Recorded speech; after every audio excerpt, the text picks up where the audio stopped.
Lawns and litigation. That's the unusual combination in one of the tri-state's smallest towns. A combination which also includes allegations of backroom deals and questionable political behavior. Local 12's Jeff Hirsch sorts it all out. Don Tobertge is a landscaper and a member of St. Bernard Village Council. Each week, Don cuts Sarah Helton's lawn, 15 minutes. In June, Don nominated Sarah to fill a council vacancy, voted for her at first, but Sarah never got the position and now she's filed suit. I was completely blindsided by what happened. It's just not the way I expected a vote to work. Sarah's lawsuit is not an effort to undo the results of the council decision which gave the seat to somebody else. However, her lawsuit claims Mayor John Estep used a flimsy conflict of interest theory to steer the election away from Sarah. And the lawsuit claims that the minutes of the council meeting do not thoroughly reflect everything which actually happened. Council's vote to fill the vacancy was tied, so during the meeting, the mayor passed Don this note, which says, "I have an opinion from the Ohio Ethics, Commission, that you should not vote for Sarah." The implication, a vote for Sarah would be a conflict of interest because of money, the lawn. Don, who was surprised by the note, changed his vote. I don't know if it's law or not, but I just don't feel like I should be voting for her since I do work for her. There was discussion during the meeting. Council member Patty Hosfeld blasting the mayor for his last-minute note. It just blows my mind, John.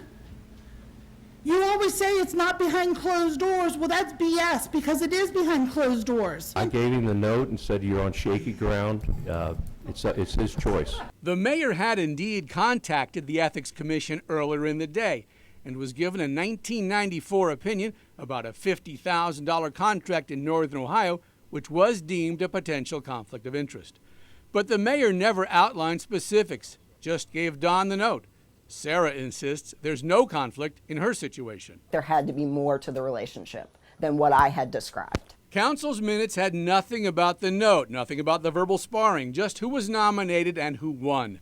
Sarah says that lack of transparency is illegal.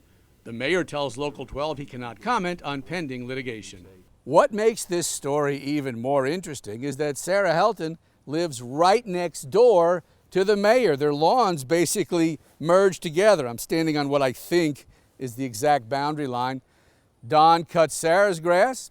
Somebody else cuts the mayor's grass. Sarah asked a judge to order St. Bernard to keep more accurate minutes and pay a fine for violating the state's open meetings law. And she pretty much got that. In a just-reached out-of-court settlement, the papers have not been filed yet, the village admits no wrongdoing, but accepts an injunction to keep more accurate minutes and pays a $1,000 fine. So the litigation and lawn saga seems to be over. But it's not. Sarah is now running for village council in November against the very same person who got the vacant position she wanted.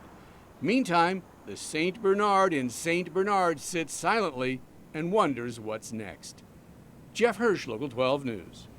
But there's one more wrinkle. Sarah's husband works for the village of St. Bernard. If she's elected to council, Sarah says that she will abstain from voting on any measures which impact her husband's pay or working conditions.